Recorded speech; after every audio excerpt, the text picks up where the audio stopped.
So how was it, the untouchables thing in India after the independence?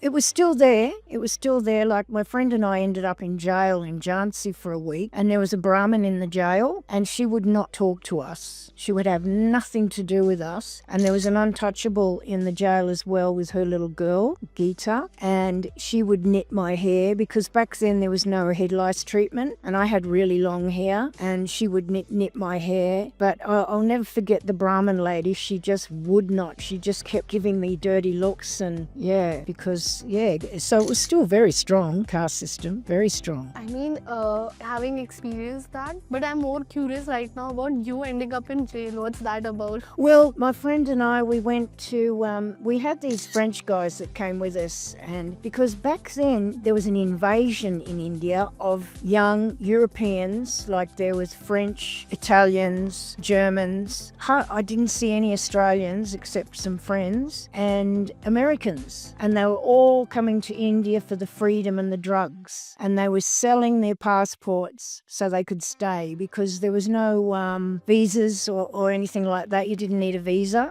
And so a lot of people were doing that. I mean, there was more Europeans and white people, or Westerners as I call them, back then than there is now. You know, they just seemed to, we were all there just invading the place. And I felt really sorry for the Indian people because some of the Westerners were horrible to them, you know, treated them really bad. They were selling their passports to stay in India. They wanted to stay in India because of the freedom and the drugs. And the drugs. Oh my God, that's something that I've never heard before. Yeah.